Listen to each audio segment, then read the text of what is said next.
السلام علیکم۔ سید محمد محب النبی دواخانہ حمیدیہ چینل پر آپ کی خدمت میں حاضر ہے ایک نئی ویڈیو کے ساتھ، جس میں ہم اعصابی کمزوری کے اسباب کے بارے میں جانیں گے۔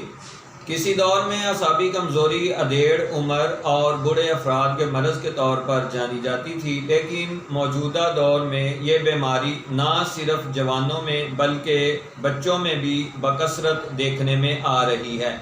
اس کے کئی ایک اسباب ہیں، لیکن بڑے بڑے اسباب سے قبل آپ سے درخواست ہے کہ آپ اس چینل کو سبسکرائب کریں، بیل کے بٹن کو دبائیں، ویڈیو کو لائک کریں اور مفاد عامہ کے لیے اسے آگے شیئر کر دیں۔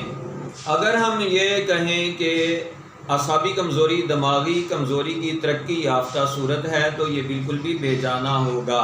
یعنی دماغی کمزوری اگر دیر تک قائم رہے تو یہ جسم کے تمام اعصاب کو کمزور کر دینے کا سبب بن جاتی ہے۔ دماغی کمزوری کے اسباب کے بارے میں اس چینل پر پہلے ہی ایک ویڈیو موجود ہے، جس کا لنک ڈسکرپشن میں دے دیا جائے گا۔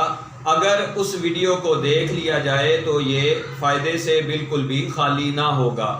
جیسا کہ پہلے بھی بتایا گیا ہے کہ اس کے کئی ایک اسباب ہیں، لیکن چند بڑے بڑے اسباب کچھ اس طرح ہیں۔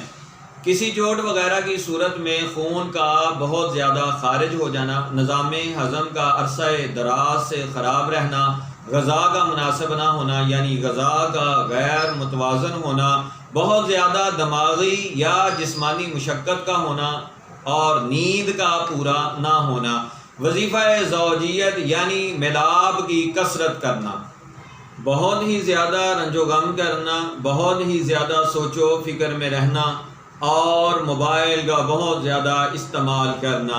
اب تک کے لیے اتنا ہی، ملیں گے ایک نئی ویڈیو میں نئے موضوع کے ساتھ۔ دعاؤں میں ہمیشہ ضرور یاد رکھا کریں۔ اللہ تعالیٰ کی ذات میری اور آپ کی حامی و ناصر ہو۔